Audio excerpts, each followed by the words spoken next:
नमस्कार प्रेक्षकांनो, आजच्या एपिसोडमध्ये इथे अर्णव राकेशला म्हणत असतो की राकेश कसं वाटते तुला इथे. आणि तो म्हणतो हे मी जे काही आता केलं आहे ना ते खरं तर मी आधीच करायला हवं होतं. तू जितक्या खालच्या पातीला जाऊ शकतोस ना त्यापेक्षा कितीतरी जास्त मी सुद्धा खालच्या पातीला जाऊ शकतो हे तुला मी दाखवून द्यायला हवं होतं. बरोबर ना. जी अवस्था तुझी मी आत्ता केली आहे ना ती कधीच करायला हवी होती, म्हणजे आजचा दिवस तरी मला बघावा लागला नसता, असं अर्णव म्हणत असतो. तेव्हा इथे प्रेक्षकांनो अर्णवच्या धमकीला इथे राकेश आता पोकळ धमकी समजत असतो. तेव्हा राकेश इथे बघा जोर जोरात हसायला लागतो आणि म्हणत असतो, काय रे चिंटुकल्या, हे तू जे काही बोलतोयस ते पटतंय का तुला? सांग बरं. आता तू मला इथे बांधून ठेवणार बरोबर ना? अरे पण तुझी ती मूर्ख गोड गोंडस गोजीरवाणी बहीण, तिला काय सांगणार आहेस तू? सांग ना. तिला काय सांगशील की मी कुठे गेलो आहे? आणि आता इथे राकेश हसायला लागतो तेव्हा इथे अर्णवसुद्धा हसायला लागतो. आता अर्णव हसायला लागल्यानंतर राकेशचं हसणंच बंद होतं.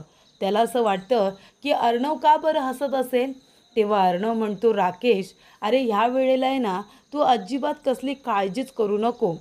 तुझी ट्रिक वापरून आहे ना तुलाच कसं अडकवतो ते बघच तू. तू काय मेसेज करतोस ताईला?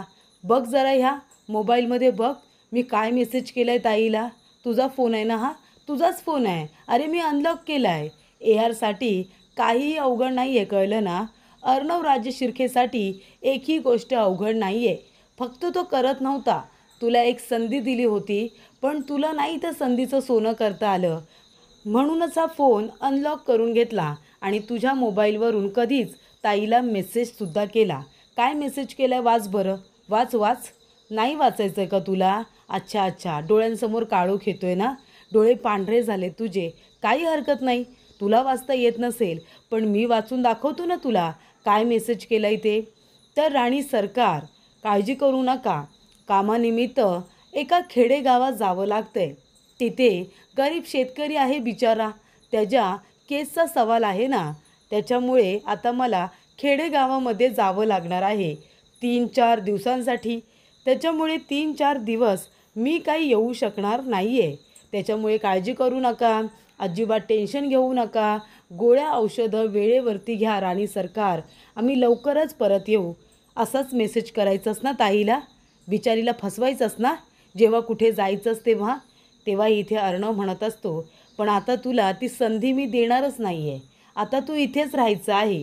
जोपर्यंत मी बाहेर काढत नाही तोपर्यंत तू इथेच राहायचं, कळलं का तुला? 3-4 दिवस तुझी सुटका नाही, असं आता अर्णव म्हणतो. त्यानंतर प्रेक्षकांनो इथे आता अंजली देवासमोर दिवा वगैरे लावत असते आणि तेव्हाच प्रेक्षकांनो इथे वल्लरी आणि लावण्या यांचा प्लॅन सुरू असतो. वल्लरी म्हणत असते की लावण्या, अंजली इथेच आहे, आता तुला तिच्यासमोरच नाटक करायचं आहे. तेव्हा इथे लावण्य म्हणते, आता बघाच तुम्ही मी कसं नाटक करते ते. तेव्हा प्रेक्षकांनो लावण्य येते आणि म्हणत असते, नाही बास झालं मामी, बास झालं. आता ना मला काही बोलायचंच नाही आहे.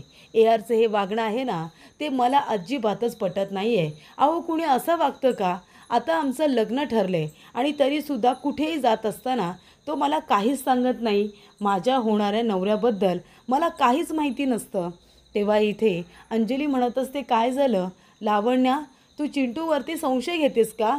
तेव्हा लावण्या म्हणत असते, असं काय बोलताय तुम्ही अंजलीताई?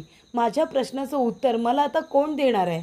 तेव्हा मामी म्हणतात, अगं लावण्या माझ्याशी बोल ना, मी बोलते ना तुझ्याशी. तेव्हा लावण्या म्हणते, अच्छा म्हणजे मामी सांगा ना, माझ्या प्रश्नाची उत्तरं तुमच्याकडे आहेत का? AR कुठे जातो, काय करतो आहे, तो मला काहीच सांगत नाही, याचं काय उत्तर देणार आहात तुम्ही मला ते सांगा. तेव्हा वल्लरी म्हणते, हो अगदी बरोबर बोललीस तू. अगं अर्णव कुठे जातो ते आम्हाला माहिती नाही, तुला माहिती नाही, कदाचित अंजलीला माहिती असेल. तू एक काम कर, अंजलीला विचार. तुझ्या सगळ्या प्रश्नांची उत्तरं अंजलीकडे असतील, विचार बरं अंजलीला. तेव्हा लावण्य म्हणत असते की ताई, अंजलीताई प्लीज तुम्ही मला सांगा, प्लीज टेल मी की AR कुठे आहे? तो तुम्हाला सांगून गेला आहे का कुठे गेला आहे ते? हे बघा अंजलीताई माफ करा, तुम्ही बोलाल की मी अर्णवची तुमच्याकडे तक्रार करते आहे. अहो पण काय करू मी या घरामध्ये आली आहे, मी होणारी बायको आहे त्याची. त्याला विचारल्यानंतर तो एकासुद्धा प्रश्नाचं उत्तर मला नीट देत नाही, काही बोलत नाही. अहो मी त्याला किती वेळा विचारलं की कुठे जातोस ते मला सांगून जात जा, पण अजिबात नाही. तो कुठे जातो, काय करतो? आज सकाळी घरातून बाहेर पडला आहे, तो अजूनपर्यंत घरी आलेला नाही आहे. संध्याकाळ झाली तरीसुद्धा. कुठे गेला आहे तो? तर आपल्याला कुणाला काहीच माहिती नाही आहे. मग आता काय बोलायचं आहे मी, सांगा बरं तुम्ही. असं कोणी वागतं का? तेव्हा इथे आता अंजली आपल्या मनामध्ये म्हणत असते, हो खरंच ना, म्हणजे आता चिंटू कुठे गेला आहे हे मला पण माहिती नाही आहे. चिंटू खरंच असं का वागायला लागला आहे मला काही कळत नाही आहे, असं अंजलीसुद्धा म्हणत असते. लावण्याने हे सगळं मुद्दामून केलेलं असतं अंजलीला इमोशनल करण्यासाठी, जेणेकरून ती अर्णवबरोबर बोलेल आणि त्याला विचारेल की तो कुठे गेला होता म्हणून. आणि त्याच्यामध्ये मामीने अंजलीला हे सुद्धा सांगितलेलं असतं की अर्णव कुठे गेला आहे ते तर माहिती नाहीच आहे, पण आकाश म्हणत होता की अर्णव हा रिक्षाने गेला आहे. मग तर काय, अंजली अजूनच टेन्शनमध्ये आलेली असते. तर इथे प्रेक्षकांनो, आता अर्णवने इथे आता संजय देसाई यांच्यासाठी बेस्ट ट्रीटमेंट मिळावी म्हणून USA वरून डॉक्टर बोलवलेले असतात. डॉक्टर राणे इथे आता अर्णवच्या एका विनंतीला मान देऊन ते इथे इंडियामध्ये आलेले असतात आणि ते हॉस्पिटलला व्हिजिट देऊन इथे आता संजय देसाई यांची ट्रीटमेंट करतात. तेव्हा इथे संजय देसाई यांना बघितल्यानंतर लगेचच अर्णव म्हणत असतो की doctor Rane, thank you so much. तुम्ही माझ्या बोलण्यामुळे मी तुम्हाला रिक्वेस्ट केली, माझी रिक्वेस्ट मान्य करून तुम्ही USA वरून इथे आलात, या हॉस्पिटलला व्हिजिट दिलेत, त्यासाठी खरंच खूप थँक्यू. तेव्हा इथे डॉक्टर म्हणतात तुम्ही अजिबात काळजी करू नका. पेशंटचे सगळे रिपोर्ट बघावे लागतील, काही रिपोर्ट परत करावे लागतील. त्यामुळे इथे डॉक्टर आता जे काही बोलतात त्याच्यावरती अर्णव म्हणत असतो की तुम्ही न्यूरोलॉजिस्ट आहात, त्याच्यामुळे तुम्हाला जे काही रिपोर्ट करायचे आहेत, जी काही बेस्ट ट्रीटमेंट द्यायची आहेत ती तुम्ही द्या. पैशांची काळजी अजिबात करू नका. संजय देसाई लवकरात लवकर बरे झाले पाहिजेत, कारण त्यांचं कुटुंब खूपच जास्त टेन्शनमध्ये आहे. तेव्हा इथे डॉक्टर म्हणतात की यंग मॅन, अजिबात काळजी करू नको, मी त्यांना बरं करण्याचा 100% प्रयत्न करेन. 15 दिवसानंतर मी USA परत जाणार आहे, त्याच्या आधी तुमचा पेशंट बरा असेल, अजिबात काळजी करू नको, असं डॉक्टर राणे अर्णवला म्हणत असतात. त्यानंतर प्रेक्षकांनो, इथे ईश्वरीला मेसेज आलेला असतो राकेशचा की 2-3 दिवसांसाठी खेडेगावामध्ये एका गरीब व्यक्तीच्या केससाठी चालला आहे. तेव्हा ईश्वरी तो मेसेज वाचताना म्हणते, अरे बापरे, कधी मेसेज केला होता, मलासुद्धा मेसेज करायला हवा. तेव्हा ईश्वरी इथे राकेशला एक मेसेज करून ठेवते. त्यानंतरला ती घाईघाईने आपल्या बाबांकडे, आपल्या आईकडे चाललेली असते. तेव्हा अर्णव राकेशच्या मोबाईलवरती आलेला ईश्वरीचा मेसेज आता वाचतो. त्याच्यामध्ये तिने लिहिलेलं असतं की राकेशजी, मी आता लग्न पुढे ढकलल्यावरती तुम्हाला राग आला आहे का माझा, म्हणूनच तुम्ही कारण काढून गावाकडे निघून गेलात का? प्लीज तसं असेल तर मला सांगा, मी तुम्हाला माझी बाजू व्यवस्थित पटवून सांगेन. तेव्हा इथे अर्णव म्हणत असतो, अच्छा, म्हणजे मी सिंदूरने लग्न आता पोस्टपोन केलं आहे, बरं झालं ना, म्हणजे माझ्यासाठी ही चांगली संधी आहे. आता ह्या 3-4 दिवसांमध्ये मी अंजलीताई आणि मी सिंदूर या दोघींनासुद्धा राकेशचा खरा चेहरा हळूहळू काय आहे ना ते सांगेन आणि दोघींनासुद्धा मी व्यवस्थित प्रोटेक्ट करू शकेन, असं आता अर्णव म्हणत असतो. तेव्हा प्रेक्षकांनो, इथे राकेशला आता राग आलेला असतो. राकेशला चांगलाच बांधून ठेवलेला असतो, त्यामुळे तो इथे स्वतःला सोडवण्याचा परिपूर्ण प्रयत्न करत असतो. जेव्हा तो इथे हातपाय आता हलवत असतो तेव्हा प्रेक्षकांनो, राकेश खाली पडलेला असतो आणि त्यानंतर तो स्वतःच्या पायाने, एका पायाने दुसऱ्या पायाची गाठ अगदी व्यवस्थित सोडवतो आणि मग व्यवस्थित सोडल्यानंतर त्याचे दोन्ही पाय आता खुले होतात. आणि तेव्हा बघा प्रेक्षकांनो, इथे राकेश कसा एखाद्या राक्षसाप्रमाणे हसतोय. त्याला इतका आनंद झालेला असतो की एखाद्या राक्षसा एवढं त्याला हसायला आलेलं असतं, कारण त्याने त्याचे पाय स्वतःच्या आता पायानेच सोडवलेले असतात. त्यानंतर प्रेक्षकांनो, इथून आता ईश्वरी जात असताना नेहमीप्रमाणे अर्णवला धक्का लागतो आणि अर्णव तिला सावरतो, पण इथे ईश्वरी जाऊन मात्र अर्णववरतीच पडलेली असते. आणि बघा प्रेक्षकांनो, ईश्वरी अर्णव दोघेजण एकमेकांकडे कसे बघतायत ते बघा. त्यानंतर इथे आता अर्णवला सगळ्या गोष्टीचीच भीती, म्हणजे जरी पकडलं तरी भीती, नाही पकडलं तरी भीती. नाही पकडलं तर ईश्वरी म्हणेल की मुद्दामून मला पडू दिलत ना, मला लागायला हवं होतं म्हणून. आणि पकडलं तर म्हणेल की मला पकडायची काय गरज होती, मला हात लावायचा नाही, असं सुद्धा म्हणायला मागे पुढे बघणार नाही. त्यानंतर इथे अर्णव आता ईश्वरीला म्हणतो, मी सिंदूर, तू ठीक आहेस ना, तुला कुठे लागलं तर नाही ना. तेव्हा इथे ईश्वरी उठून आता उभी राहते. तेव्हा अर्णव तिला हळूच म्हणतो, मी सिंदूर, आता जो ॲक्सिडेंट झाला, आता तू अशी पडलीस, त्याचा ब्लेमसुद्धा तू मलाच करणार आहेस ना. असं म्हणाल्यानंतर इथे ईश्वरीला स्वतःचीच इतकी लाज वाटते की काही न बोलता निघूनच जाणार असते. कारण अर्णव तिला मस्तच बोलतो, आता जे तू पडलीस त्याचा ब्लेमही मलाच कर. तेव्हा प्रेक्षकांनो, अर्णव म्हणत असतो, मी सिंदूर, मला आत्ताच कळलं की तू लग्न पोस्टपोन केलं आहेस म्हणून. बरं झालं तू माझं ऐकून. तेव्हा ईश्वरी म्हणते, एक मिनिट, मी तुमचं ऐकून हा निर्णय घेतलेला नाही आहे. हे माझं आयुष्य आहे आणि माझ्या आयुष्यामध्ये मला जे योग्य वाटेल ते मी निर्णय घेईन. या सगळ्याचा आणि माझ्या निर्णयाचा आणि तुमचा काडी मात्र संबंध नाही आहे, कळलं तुम्हाला. तेव्हा अर्णव म्हणतो, ठीक आहे, काही संबंध नाही आहे माझ्याबरोबर, मी मान्य करतो.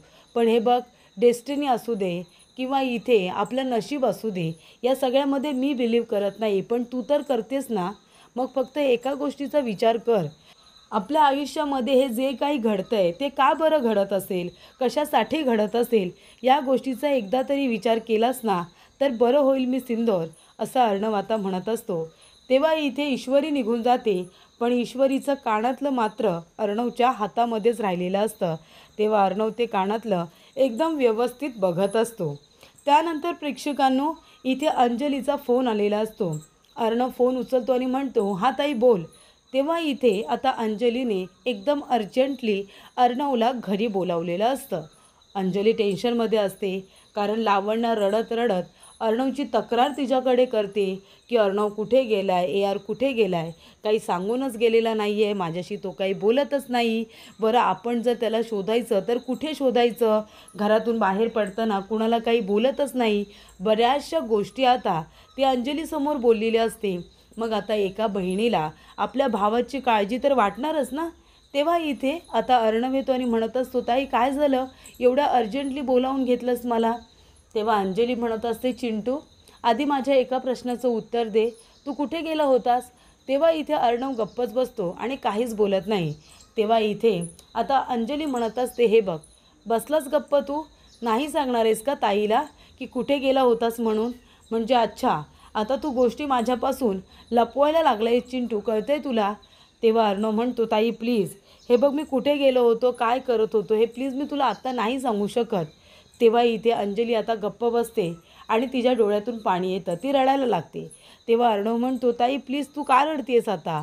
तेव्हा अंजली म्हणते, चिंटू, रडू नाही तर काय करू, म्हणजे आता तू मला काहीच सांगत नाही आहेस. लहानपणापासून आपण एकमेकांबरोबर सगळ्या गोष्टी शेअर केल्या ना, सुख दुःख काही असू दे, आपण सगळं एकमेकांबरोबर शेअर केलं, कधीच एकमेकांपासून कुठलीच गोष्ट आपण लपवून ठेवली नाही. पण तू आता काय करतोयस, आता तू गोष्टी माझ्यापासून लपवायला लागला आहेस चिंटू. मग मला आता बहीण म्हणून वाईट वाटणार नाही का.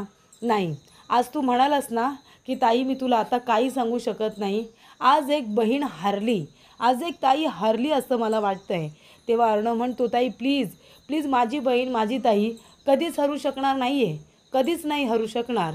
मगाशी प्रेक्षकांनो, अर्णव त्या राकेशला सुद्धा काय म्हणतो, माझ्या ताईची काळजी तू करू नको, तू स्वतःची काळजी कर. माझ्या बहिणीची काळजी घ्यायला आयुष्यभरासाठी मी आहे, मी आयुष्यभर माझ्या बहिणीची काळजी घेईन. तू जरी नाही आलास ना, 2 दिवस माझी ताई रडेल, नाही असं नाही, पण नंतर मी आहे ना तिला सावरायला. तू काळजी करू नको तिची, मी माझ्या बहिणीला आयुष्यभर राणीसारखी सांभाळेन, कळलं का, असं अर्णव म्हणालेला असतो. त्यामुळे प्रेक्षकांनो, हे जे काही चाललं आहे ते अंजलीसाठीच आहे, आपल्याला तर माहितीच आहे, पण अंजलीला आता सत्य काय आहे ते माहिती नाही आहे, म्हणून ती थोडी इमोशनल होते. तेव्हा इथे अर्णव म्हणत असतो, ताई तू कधीच हारू शकत नाही, तू माझी बहीण आहेस, तू नेहमी फक्त जिंकणारच. तेव्हा अंजली म्हणते, हो, अरे पण या वेळेला तर लपवतोयस ना गोष्टी माझ्यापासून. चिंटू, तू मला सांग, लहानपणी जेव्हा आपले आई बाबा आपल्याला सोडून गेले, त्यानंतर आपण शाळेमध्ये गेलो, तेव्हा पालकांनी मला विचारलं की आपले आईवडील कुठे आहेत, काय घडलं नेमकं. तेव्हा मी काहीच बोलले नाही, मी रडायला लागले. तेव्हा त्या हॉलमध्ये मी रडत असताना तू तिथे आलास, तू बोलणं ऐकलं होतंस, तू माझा हात पकडलास आणि काय म्हणालास टीचरला की मी आहे ताईचा पालक. जेव्हा त्यांनी विचारलं की तुझे पालक कुठे आहेत, तेव्हा तू तिथे येऊन म्हणालास की मी माझ्या ताईचा पालक आहे. तेव्हा मला कळलं की माझा चिंटू इतका मोठा झाला आहे, एका दिवसात किती मोठी जबाबदारी घेतली त्याने. त्यानंतर मी सगळीकडे तू माझा पालक आहेस असंच म्हणत होते आणि आता तूच गोष्टी लपवायला लागलायस. तेव्हा अर्णव म्हणतो, ताई प्लीज, मी फक्त तुला एवढंच सांगतोय, हे जे काही करतोय मी तुझ्यासाठी करतोय आणि योग्य वेळ आल्यानंतर मी तुला सगळं काही सांगेन ताई, खरंच प्रॉमिस, असं इथे अर्णव अंजलीला म्हणत असतो. त्यानंतर प्रेक्षकांनो, इथे आता ईश्वरी आलेली असते. तेवढ्यातच नम्रता तिला आवाज देत त्यांनी म्हणते, ईशू. तेव्हा ईश्वरी म्हणते, ताई अगं तू इथे काय करतेस. तेव्हा इकडे नमू म्हणत असते, अगं आत्याने मार्केटमध्ये भाज्या पाठवलं होतं आणायला आणि थोडीशी खरेदी करायची होती, ती करण्यासाठीच आले होते. तुला बघितलं आणि म्हणूनच तुला आवाज दिला. तेव्हा इथे ईश्वरी म्हणत असते, हो का, बरं ठीक आहे, चल आपण सोबतच जाऊया. तेव्हा नमू म्हणते, नाही ते ठीक आहे, पण तुझं कानातलं कुठे आहे एक. तेव्हा इथे ईश्वरी आता चेक करते तर तिचं एक कानातलं आता पडलेलं असतं. तेव्हा प्रेक्षकांनो, इथे आता अर्णव आणि ईश्वरी जेव्हा एकमेकांना धडकलेले असतात तेव्हाच ते कानातलं पडलेलं असतं. तेव्हा ईश्वरीला आठवतं आणि ईश्वरी म्हणते, भडकूचंद. तेव्हा नमू म्हणते, काय काय झालं, तू अर्णव सरांना भेटायला गेली होतीस का. तेव्हा ईश्वरी म्हणते, ताई अगं मी कसली जाते का त्यांना आनंदाने भेटायला, पण ते आहेत ना, ते येतातच मुद्दामून माझ्यासमोर, मग काय धडकणारच ना. तेव्हा नम्रता म्हणत असते, नाही ते सगळं ठीक आहे, पण इशू हे सगळं तुझ्या बाबतीत का होतं आहे हे कळते का तुला. तेव्हा इथे याचा जरा विचार कर, असं नमू म्हणते. तेव्हा ईश्वरी म्हणते, ताई प्लीज, आता त्याच गोष्टींवरती मला बोलायचं नाही आहे. हे बघ मी आधीच बोलले या विषयावरती, मला अर्णव सरांबद्दल काहीच वाटत नाही. तेव्हा इथे ईश्वरी म्हणते की आणि ताई तू प्लीज त्या विषयावरती पुन्हा आता बोलू नकोस. तेव्हा नमू म्हणत असते की इशू एकदा फक्त विचार कर, आता विषय निघालाय म्हणून मी इथेच बोलते, घरी बोलता येणार नाही कारण आत्यासुद्धा आहे. तू मला जरा एका प्रश्नाचं उत्तर दे. अर्णव सर किती वेळा आपली माफी मागायला आले, अर्णव सरांनी किती वेळा आपल्याशी बोलण्याचा प्रयत्न केला, सत्य सांगण्याचा प्रयत्न केला, पण आपण नीट त्यांचं काहीच ऐकून घेतलं नाही. तो व्हिडिओ बघितला आणि त्या व्हिडिओवरती विश्वास ठेवून आपण त्यांना गुन्हेगार ठरवून मोकळे झालो. तेव्हा नमू म्हणत असते, पण इशू तू मला सांग ना, जर अर्णव सरांचा खरोखर आपल्या बाबांवरती इतका राग होता की त्यांनी आपल्या बाबांना मारण्याचा प्रयत्न केला, असं जर आपलं म्हणणं असेल आणि असं जर त्या व्हिडिओवरून वाटत असेल, तर तू मला एक गोष्ट सांग, अर्णव सर आपल्या बाबांना मारण्यासाठी खरोखर त्यांची स्वतःची गाडी का बरं घेऊन जातील. म्हणजे त्यांना जर आपल्या बाबांना मारायचं होतं आणि नंतर नाही म्हणायचं होतं, तर हे काम ते पैसे देऊन कुठल्याही व्यक्तीला करायला सांगू शकतात की. अर्णव सर स्वतः त्यांची नेहमीची गाडी घेऊन बाबांना उडवायला का बरं जातील. मग ते जे काही बोलत आहेत त्याच्यामध्ये सत्य नाही आहे का. त्यांना नक्की जर कुणीतरी फसवण्याचा प्रयत्न करत असेल तर त्यांच्या गाडीसारखी गाडी तयार करून त्यांचं म्हणणं आहे की आपल्या बाबांना कुणीतरी उडवलं आहे, त्या गाडीमध्ये अर्णव सर दिसतसुद्धा नाही आहेत, मग आपण का बरं त्यांच्यावरती अविश्वास ठेवला. खरोखर जर अर्णव सर म्हणत आहेत त्या बोलण्यामध्ये तथ्य असेल आणि जर त्यांना कुणीतरी फसवत असेल तर मग आपण चुकीचं वागलो आहे ना इशू. बाबांची शपथ घेऊन सांग, तुला असं नाही वाटत का अर्णव सर मुद्दामून स्वतःची गाडी घेऊन आपल्या बाबांना का बरं मारायला जातील. असा आता विचार नम्रताच्या मनात आलेला असतो आणि तिने ईश्वरीच्या मनातसुद्धा टाकलेला असतो. तर प्रेक्षकांनो, पुढील भागामध्ये आपण बघूया.